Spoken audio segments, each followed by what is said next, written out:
জ্যোতিষীর দিন, একটি জ্যোতিষীর জীবনে একদিন ঘটে যাওয়া একটি বিশেষ ঘটনা নিয়ে আমাদের এই গল্প, অ্যান অ্যাস্ট্রোলজার্স ডে। অ্যাস্ট্রোলজি থেকে আসছে অ্যাস্ট্রোলজার, অ্যাস্ট্রোলজি জ্যোতিষশাস্ত্র, তার থেকে আসছে অ্যাস্ট্রোলজার, যিনি জ্যোতিষশাস্ত্রে পারদর্শী। তো জ্যোতিষ হচ্ছে একটি অপবিজ্ঞান, এটা নিয়ে আমরা পরে আলোচনা করব।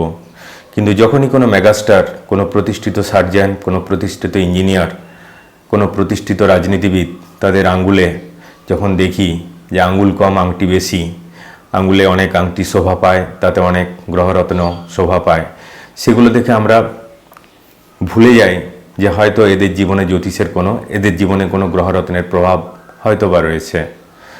তো জ্যোতিষ নিয়ে আমরা পরে ছোট্ট করে একটু আলোচনা করব। তার আগে আমরা লেখক সম্পর্কে একটু জেনে নিই। রসিপুরম কৃষ্ণস্বামী আয়ার নারায়ণস্বামী, সংক্ষেপে আর কে নারায়ণ, এক বিরাট ব্যক্তিত্ব। যে সমস্ত ভারতীয় মাতৃভাষাকে ডিঙিয়ে ইংরেজি ভাষায় সাহিত্য রচনা করার স্পর্ধা দেখিয়েছেন, তাদের মধ্যে আর কে নারায়ণ অগ্রগণ্য। এছাড়া অনেক ভারতীয় আছেন যারা ইংরেজি ভাষায় সাহিত্য রচনা করে যথেষ্ট খ্যাতি যশের অধিকারী হয়েছেন। আমাদের মাইকেল মধুসূদন দত্ত, তোমরা জেনে থাকবে, তিনি ইংরেজি ভাষায় সাহিত্য রচনা করে প্রতিষ্ঠিত হতে চেয়েছিলেন, কিন্তু তিনি অসফল হয়েছিলেন। তাকে আবার বাংলা ভাষায় ফিরে আসতে হয়। বাংলা ভাষায় ফিরে এসে তিনি কালজয়ী সমস্ত কাব্য, মেঘনাদ বধ ইত্যাদি রচনা করেন। তো যাই হোক, অনেক ভারতীয় আছেন, আমরা কয়েকটা নাম জেনে নিই। যেমন ধরো মুলকরাজ আনন্দ, আমার অত্যন্ত প্রিয় লেখক। এছাড়া আছে মা মেয়ে অনিতা দেশাই, কিরণ দেশাই। অনিতা দেশাইয়ের মেয়ে হচ্ছে কিরণ দেশাই। বিক্রম শেঠ, অরবিন্দ আদিগা, রোহিন্টন মিস্ত্রি, শশী থারুর, আমাদের কলকাতার লোক অমিতাভ ঘোষ, অরুন্ধতী রায়, ভিএস নাইপাল, খুশবন্ত সিং, রাজা রাও, ব্রিটিশ বংশোদ্ভূত রাস্কিন বন্ড, সালমান রুশদি। এছাড়া রয়েছেন আমিষ ত্রিপাঠী, আমাদের কলকাতার মেয়ে ঝুম্পা লাহিড়ী, অরুণ যোশী, অমৃতা প্রীতম, নিসিম এজেকিয়েল, কমলা দাস, বাঙালি আইএস উপমন্যু চ্যাটার্জি, তার ইংলিশ দ্য আগস্ট, দেশে বিদেশে সমাদৃত উপন্যাস। এছাড়া রয়েছে তরু দত্ত, ডম মরাইস, শশী দেশপাণ্ডে, আর.সি. মজুমদার, রমেশচন্দ্র মজুমদার, ইনি বিখ্যাত ঐতিহাসিকও বটেন। এছাড়া রয়েছে শেখর বন্দ্যোপাধ্যায়, বিপন চন্দ্র, রামচন্দ্র গুহ, ইনিও বিরাট ঐতিহাসিক, আনন্ত নীলকান্তন, চিত্রা ব্যানার্জি, দেবদত্ত পট্টনায়ক, কবিতা কানে। এছাড়া আরও অনেক ভারতীয় সাহিত্যিক আছেন যারা ইংরেজি ভাষায় সাহিত্য রচনা করে দেশে বিদেশে সমাদৃত, কিন্তু তাদের অগ্রগণ্য লেখক হচ্ছেন আর কে নারায়ণ, রসিপুরম কৃষ্ণস্বামী আয়ার নারায়ণস্বামী, সংক্ষেপে আর কে নারায়ণ।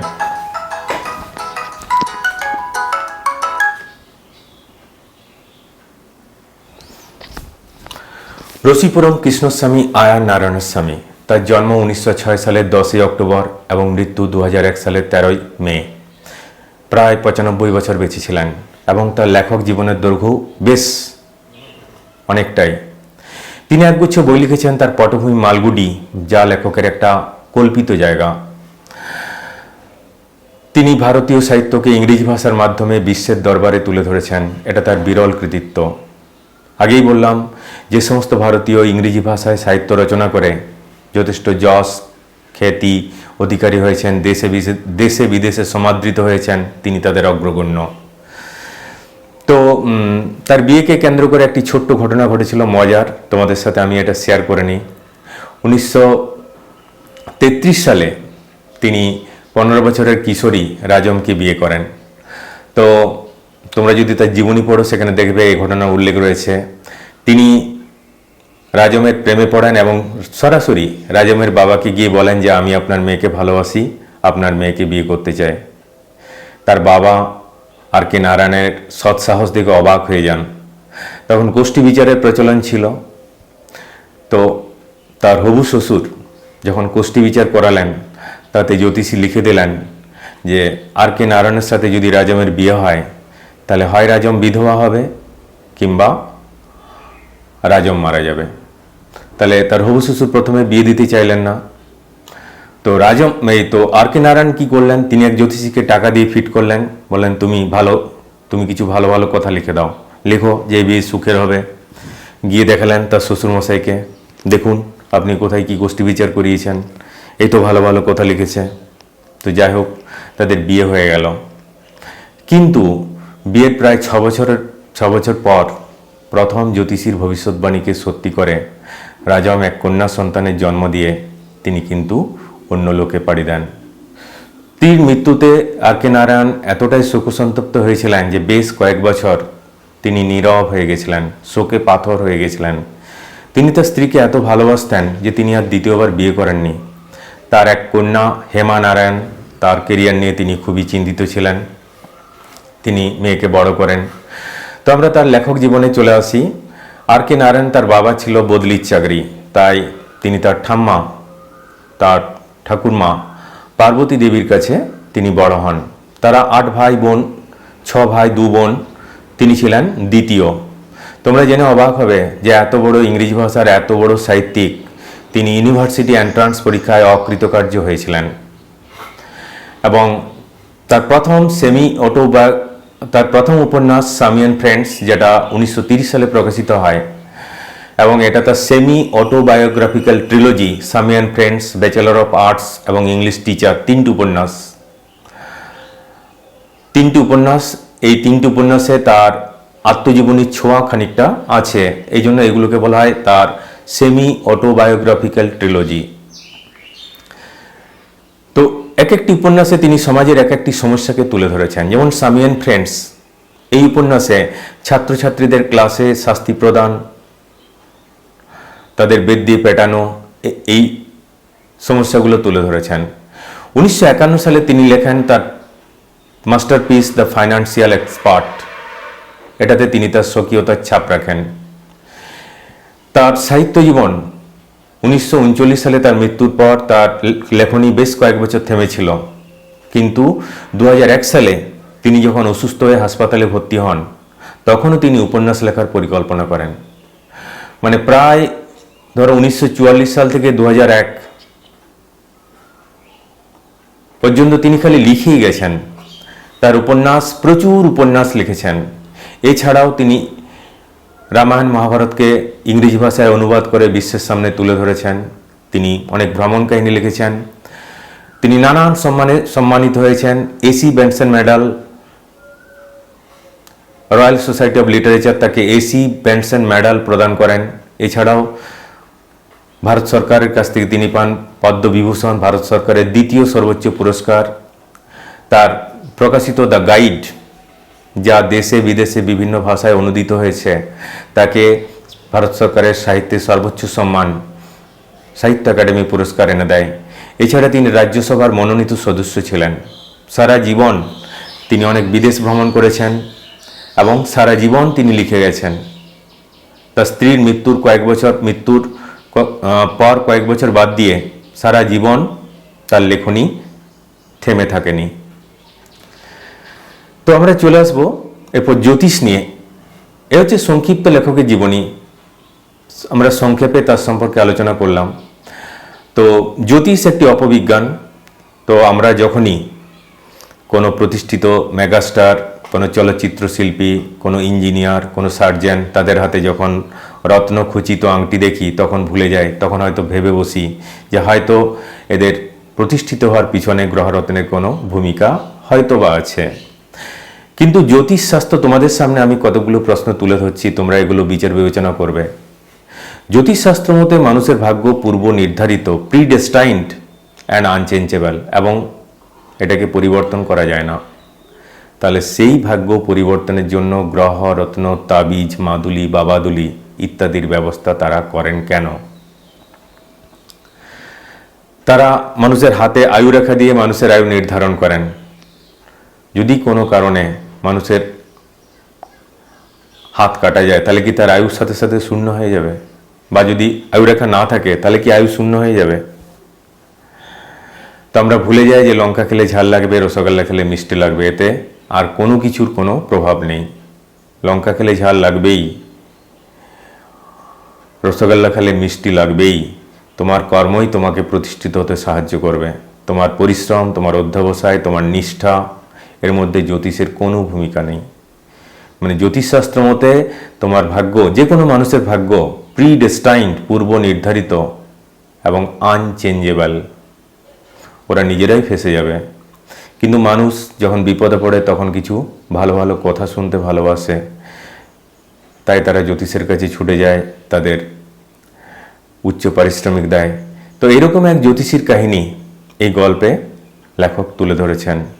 আমরা এটা এরপর পড়ব, দেখে যাও।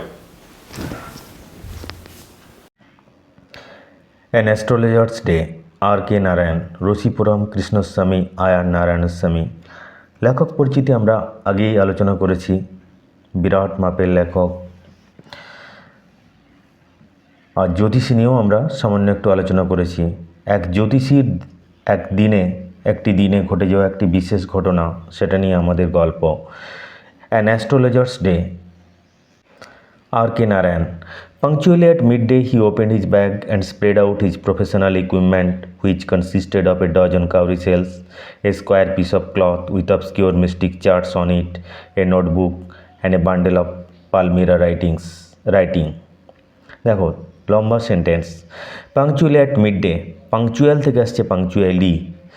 পাংচুয়াল সময়ানুবর্তী, যিনি ঠিক সময়ে কাজ করেন, তার থেকে পাংচুয়ালি সময় মতো। অ্যাট মিড ডে দুপুরবেলা, সময় মতো দুপুরবেলা। হি ওপেন্ড হিজ ব্যাগ, তিনি তার ব্যাগটা খুললেন। And spread out his professional equipment, তার পেশার সাথে জড়িত বিভিন্ন যন্ত্রপাতিগুলো মেলে ধরলেন। স্প্রেড আউট বিছালেন, মেলে ধরা, বিছিয়ে দেওয়া, ছড়িয়ে দেওয়া, এই অর্থে। And spread out his professional equipment, তার পেশার সাথে জড়িত বিভিন্ন যন্ত্রপাতি। ইকুইপমেন্ট যন্ত্রপাতি, সরঞ্জাম, টুলস, ইমপ্লিমেন্ট, তার পেশার সাথে জড়িত যন্ত্রপাতিগুলো বিছিয়ে দিলেন। হুইচ কনসিস্টেড অফ, যার মধ্যে ছিল এ ডজন কাউরি সেলস, কাউরি সেল যেটা আমরা চলতি কথায় কড়ি বলি। কাউরি সেল, কড়ি হচ্ছে একটা সামুদ্রিক কম্বজ জাতীয় প্রাণী, তার বাইরের যে সাদা খোলক সেটাকে বলা হয় যে সেল, সেটাকে বলা হয় কাউরি সেল, যেটা আমরা চলতি কথায় কড়ি বলি। আগে আমরা ছোটোর সময় এই কড়ি নিয়ে খেলতাম। হুইচ কনসিস্টেড অফ এ ডজন কাউরি সেলস, যার মধ্যে ছিল 12টা কড়ি। এ স্কোয়ার পিস অফ ক্লথ, একটা চৌকা, স্কোয়ার পিস বর্গাকার, যেটা আমরা চলতি কথায় চৌকো বলি, একটা চৌকো কাপড়। With obscure mystic charts on it, তার উপরে ছিল অবস্কিওর দুর্বোধ্য, অস্পষ্ট, ইনডিস্টিংক্ট, মিস্টিক রহস্যময়, রহস্যাবৃত, চার্টস ছক, অন ইট তার উপরে। সেই চৌকো কাপড়ের উপরে কিছু দুর্বোধ্য রহস্যময় ছক আঁকা ছিল। এই নোটবুক, একটা নোট বই ছিল। An a bundle of Palmyra writing, আর এক বান্ডেল তাল পাতার পুঁথি। পালমিরা রাইটিং, তার কথার অর্থ হচ্ছে তাল পাতার পুঁথি। আগেকার দিনে, অনেক আগে, যখন কাগজের আবিষ্কার হয়নি, তখন তাল পাতাতে লেখা হতো, তাকে বলা হতো পালমিরা writing. His forehead was resplendent with sacred ash and vermilion, and his eyes sparkled with a sharp abnormal gleam, which was really an outcome of a continual searching look for customers, but which his simple clients took to be a prophetic light and felt comforted. বেশ লম্বা line, আমরা টুকরো টুকরো করে মানে পড়ব, দেখে যাও। হিজ ফোরহেড, তার কপাল। ওয়াজ রেসপ্লেন্ডেন্ট উজ্জ্বল, ঝলমলে, তার কপাল ঝলমল করছিল। উইথ স্যাক্রেড অ্যাশ ছাই, স্যাক্রেড পবিত্র, পবিত্র ছাই, যেটা আমরা চলতি কথায় বিভূতি বলি। অ্যান্ড ভার্মিলিয়ন, সিঁদুর, রেড পাউডার, তার কপালে তিনি বিভূতি আর সিঁদুর মাখিয়েছিলেন, তাতে তার কপাল ঝলমল করছিল। অ্যান্ড হিজ আই স্পার্কল, তার থেকে আসছে পার্কল্ড, চকচক করছিল, ঝিকমিক করছিল। শোন ব্রাইটলি, তার চোখগুলো ঝিকমিক করছিল, বেশ উজ্জ্বল দেখাচ্ছিল। With a sharp abnormal Glim, একটা তীক্ষ্ণ অস্বাভাবিক গ্লিম, দ্যুতি, জ্যোতি, দীপ্তি, অর্থাৎ তার উজ্জ্বল চোখ থেকে একটা দীপ্তি, একটা জ্যোতি ঠিকরে পড়ছিল, অর্থাৎ তার চোখগুলো ছিল বেশ উজ্জ্বল। Which was real an outcome of a continual searching look for customer. Outcome, ফলস্বরূপ।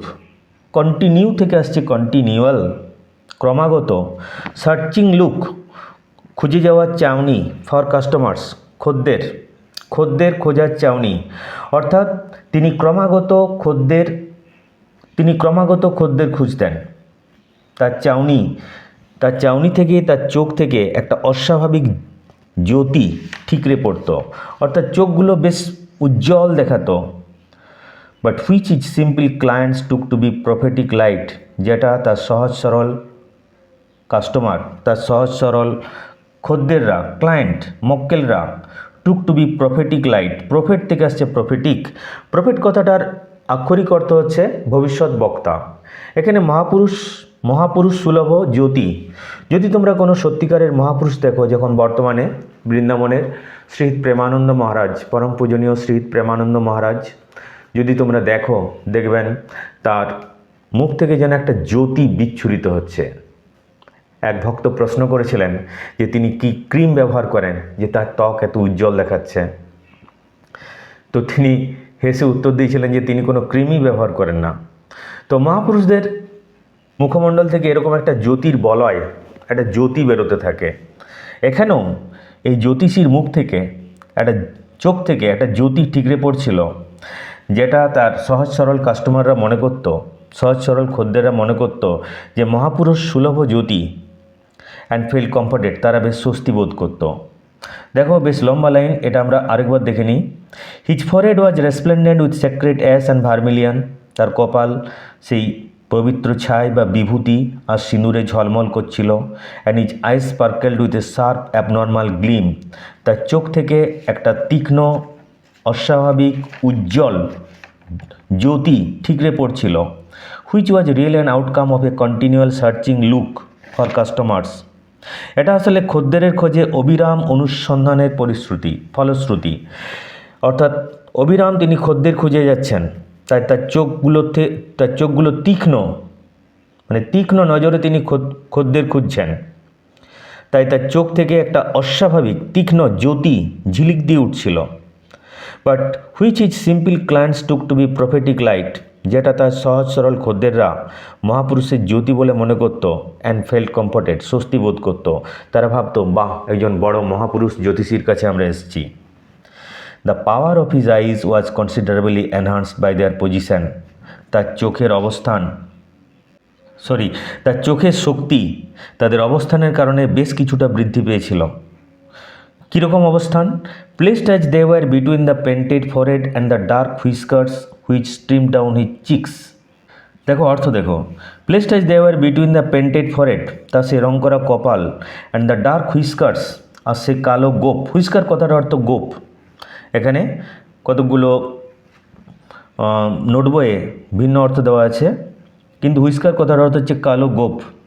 Which stream down his cheeks, যেটা তার গাল পর্যন্ত নেমে গেছিলো, অর্থাৎ গোপটা তার গাল পর্যন্ত প্রসারিত। এই দুটোর মাঝখানে তার চোখগুলো অবস্থিত।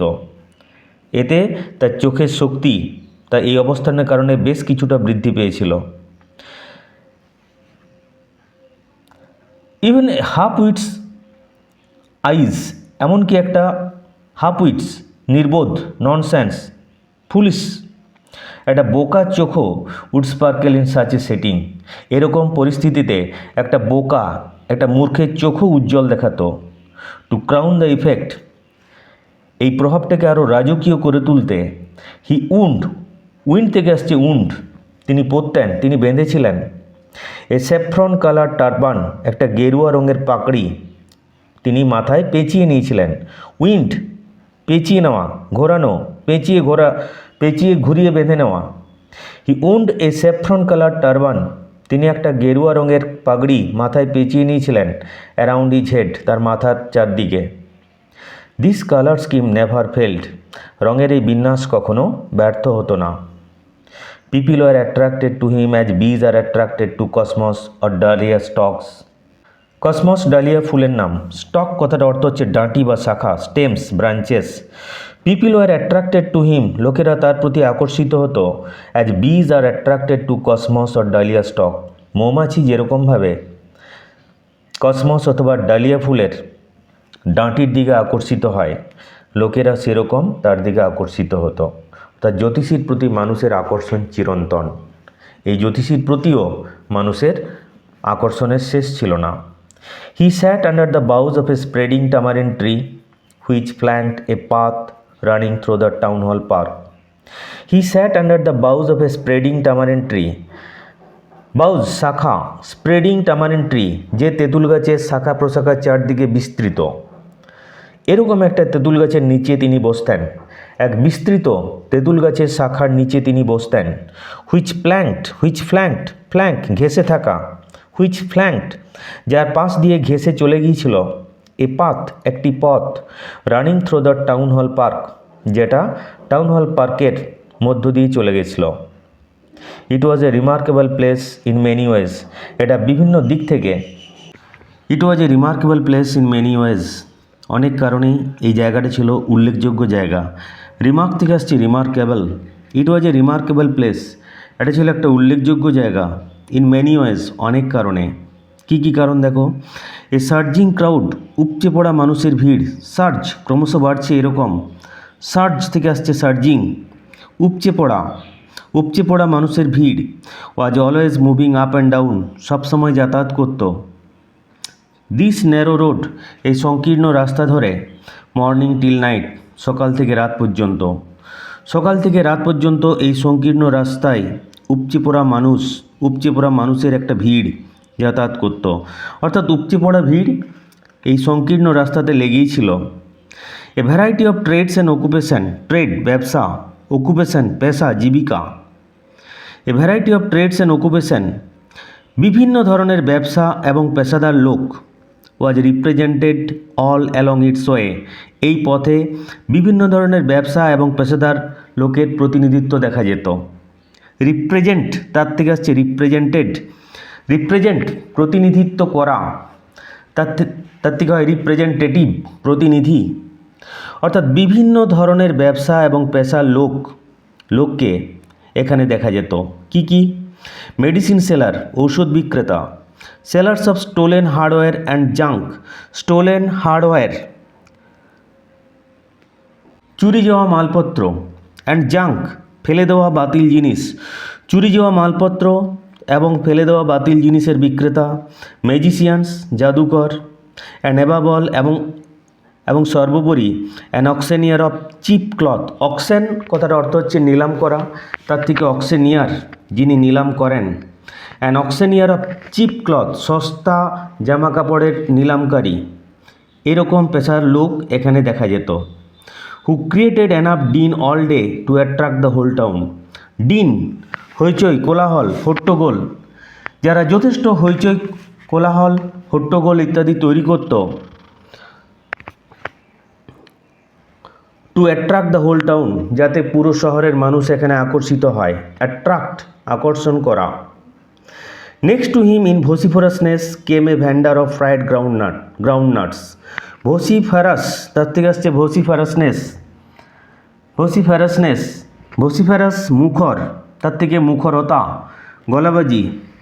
Next to him in vociferousness, next to him তার পাশেই, অর্থাৎ এই জ্যোতিষীর পাশেই, in vociferousness came a van der, অর্থাৎ গলাবাজিতে টেক্কা দিত, এ ভ্যান্ডার এক বিক্রেতা, অফ ফ্রাইড গ্রাউন্ডনাটস ভাজা চীনাবাদামের এক বিক্রেতা, সমানে চেঁচিয়ে চীনাবাদাম বিক্রি করত। ভোসিফরাসনেস মুখরতায় টেক্কা দিত। Who gave his wares a fancy name each day, wares এখানে তার সামগ্রী, মাল, বিক্রয় সামগ্রী, যিনি তার বিক্রয় সামগ্রীকে প্রত্যেক দিন এক আলাদা আলাদা নামে ডাকতো। ফ্যান্সি কাল্পনিক, এক কাল্পনিক নামে ডাকতো প্রত্যেক দিন। কী নামে ডাকতো দেখো, কলিং ইট বম্বে আইসক্রিম ওয়ান ডে, কোনো দিন বলতো Bombay ice cream. And on the next পরের দিন দিল্লির আমন্ড এক ধরনের বাদাম, কাঠবাদাম। অ্যান্ড অন দ্য থার্ড তৃতীয় দিনে রাজাস রাজভোগ, ডেলিকেসি সুস্বাদু খাদ্য সামগ্রী, তো আমরা এখানে বলবো rajbhog. And so on and so forth, এরকমভাবে। অর্থাৎ বাদাম বিক্রেতা কোনো দিন হয়তো বলতো আসুন বোম্বে আইসক্রিম খেয়ে যান, পরের দিন বলতো আসুন দিল্লি আমন্ড খেয়ে যান, কখনো বলতো তৃতীয় দিনে বলতো আসুন রাজভোগ খেয়ে যান, এইভাবে চলতো তার ব্যবসা। So on and so forth, এইরকমভাবে ইত্যাদি। And people flock to him, লোকেরা তার চারদিকে ভিড় জমাতো। A considerable portion of his crowd dallied before the astrologer too, এই জনতার একটা উল্লেখযোগ্য অংশ জ্যোতিষীর কাছেও ভিড় জমাতো। ড্যালিট কথার অর্থ বিলম্ব করা, অলসভাবে সময় কাটানো, অর্থাৎ জ্যোতিষীর কাছেও অলসভাবে সময় কাটাতে বা ভিড় জমাতে আসতো। কনসিডারেবল, কনসিডার থেকে আসছে considerable, A considerable portion of this crowd, এই জনতার একটা উল্লেখযোগ্য অংশ ডেলিড বিফোর দ্য অ্যাস্ট্রোলজার টু, জ্যোতিষীর কাছে ভিড় জমাতো।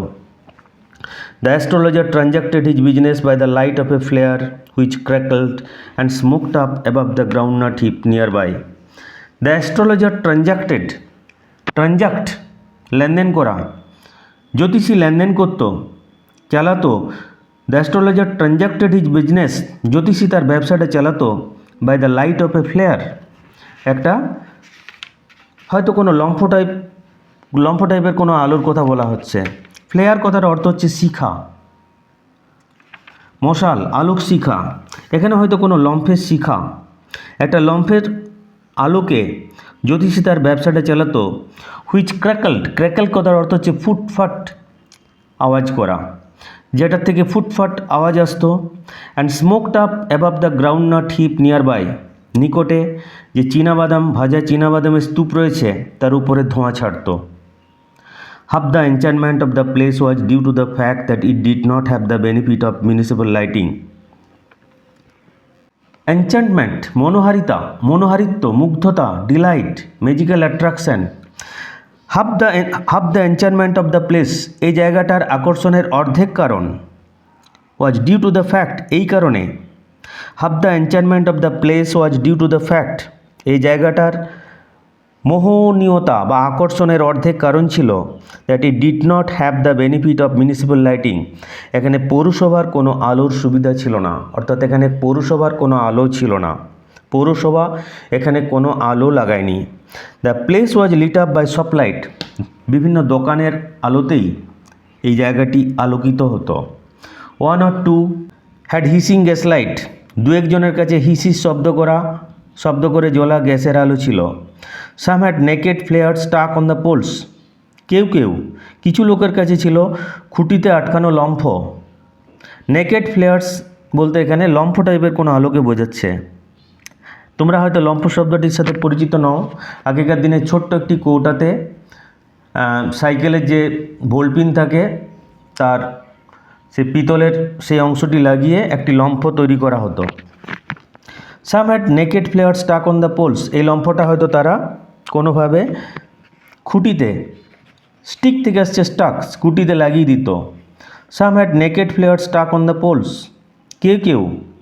কিছু লোকের কাছে খুঁটিতে আটকানো এরকম জ্বলন্ত মশাল বা জ্বলন্ত লম্ফ টাইপের আলো ছিল। Some were lit up by old cycle lamps, কারো দোকানে পুরাতন সাইকেলের লম্ফ টাইপের আলো ছিল। অ্যান্ড ওয়ান অর টু, দু একজনের কাছে, লাইক দ্য অ্যাস্ট্রোলজার্স, যেরকম সেই জ্যোতিষী, আর দু একজন জ্যোতিষীর মতোই managed without lights of their own, তারা নিজেদের আলো ছাড়াই কাজ চালিয়ে নিত।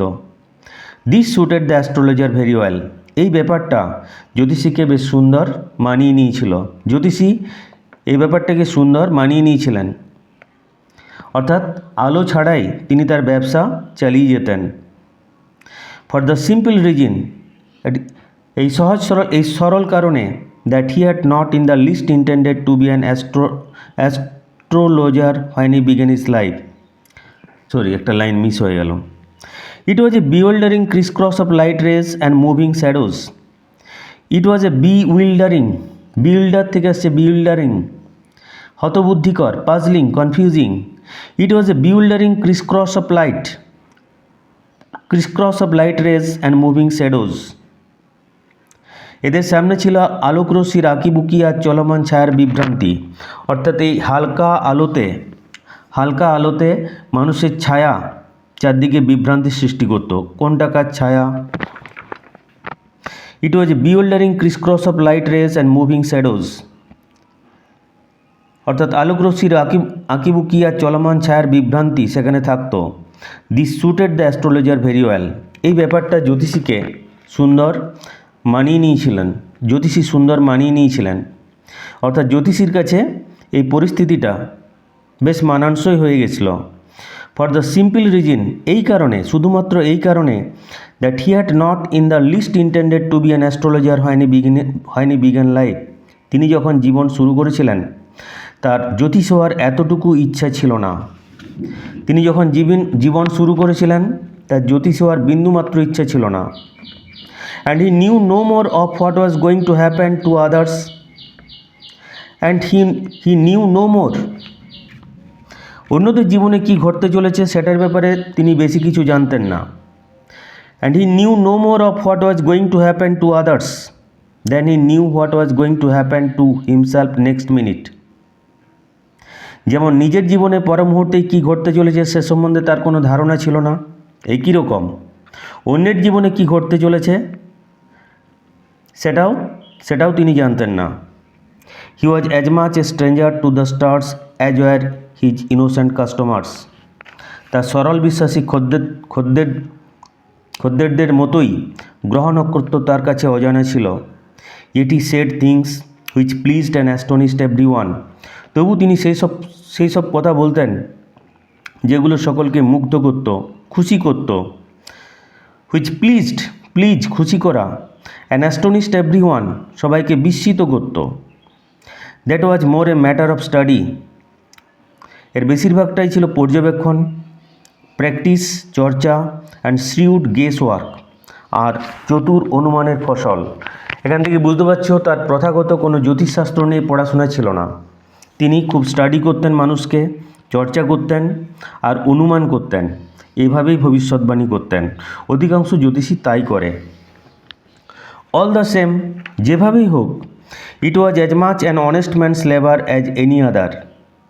অন্য সব পেশার মতো এটাও ছিল সৎ মানুষের পরিশ্রমের ফল। And he deserve the wages he carried home at the end of the day. Wage, রোজগার, পাওনা। আর দিন শেষে যে রোজগারটা তিনি বাড়ি নিয়ে যেতেন সেটা তার পাওনা ছিল। হি ডিজার্ভ দ্য ওয়েজেস, এই রোজগারটা তার পাওনা ছিল, অর্থাৎ তিনি কষ্ট করে এটা উপার্জন করতেন। ওয়েজ, তার থেকে আসছে ওয়েজেস। ওয়েজ কথার অর্থ হচ্ছে দৈনিক উপার্জন। ডিজার্ভ, তার পাওনা ছিল। গেস ওয়ার্ক, অনুমান। তারপর দেখে যাও, he had left his village without any previous thought or plan. আগে থেকে কোনো রকম পরিকল্পনা না করেই তিনি তার গ্রাম ছেড়ে দিয়েছিলেন, গ্রাম ছেড়ে বেরিয়ে পড়েছিলেন। লিভ থেকে আসছে left. He had left his village, তিনি তার গ্রাম ছেড়ে বেরিয়ে পড়েছিলেন। Without any previous thought or plan, আগের থেকে কোনো রকম চিন্তাভাবনা পরিকল্পনা না করেই। If he had continued there, যদি তিনি সেখানে থাকতেন। কন্টিনিউ মানে চালিয়ে যাওয়া, এখানে থাকা অর্থে ব্যবহার করা হয়েছে। If he had continued there, যদি তিনি সেখানে থাকতেন, he would have carried on the work of his forefathers, পূর্বপুরুষ। তিনি তার পূর্বপুরুষের কাজকর্মই অনুসরণ করতেন, কাজকর্মই করতে থাকতেন। কি নেমলি, অর্থাৎ টিলিং দ্য ল্যান্ড, শস্য কর্ষণ করা, জমি চাষ করা। টিল কথার অর্থ হচ্ছে কর্ষণ করা, চাষ করা অর্থে। লিভিং, জীবনযাপন করা। ম্যারিং, বিয়ে করা। অ্যান্ড রাইপেনিং ইন ইজ কর্নফিল্ড, তার শস্যক্ষেতে শস্য পাকানো, অর্থাৎ শস্য পাকলে সেগুলোকে কর্তন করা। অ্যান অ্যানসেস্ট্রাল হোম, আর পৈতৃক ভিটায় থাকা।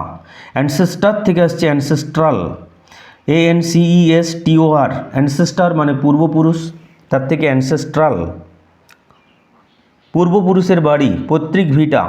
এই কাজগুলো তাকে করতে হতো। কি কাজ? টিলিং দ্য ল্যান্ড, জমি চাষ করা। লিভিং, জীবনযাপন করা, বেঁচে থাকা। ম্যারিং, বিবাহ করা। And ripening in his cornfield, শস্যক্ষেতে শস্য পাকানো। অ্যান্ড অ্যানসেস্ট্রাল হোম, পৈতৃক ভিটার দেখভাল করা। But that was not to be, তেমনটা হওয়ার কথা ছিল না, অর্থাৎ তেমনটা হয়নি। He had to leave home without telling anyone, কাউকে না বলে তাকে বাড়ি ছেড়ে বেরিয়ে পড়তে হয়েছিল। And he could not rest till he left it behind a couple of 100 miles. A couple of 100 Miles অর্থাৎ 200 মাইল। কাপেল কথার অর্থ হচ্ছে জোড়া, তাহলে কাপেল অফ 100 মাইলস মানে 200 মাইল। আর 200 মাইল পথ পিছনে ফেলে আসার আগে সে থামতে পারেনি। And he could not rest, সে থামতে পারেনি। Till he left it behind a couple of 100 miles, 200 mile পথ পিছনে ফেলে আসার আগে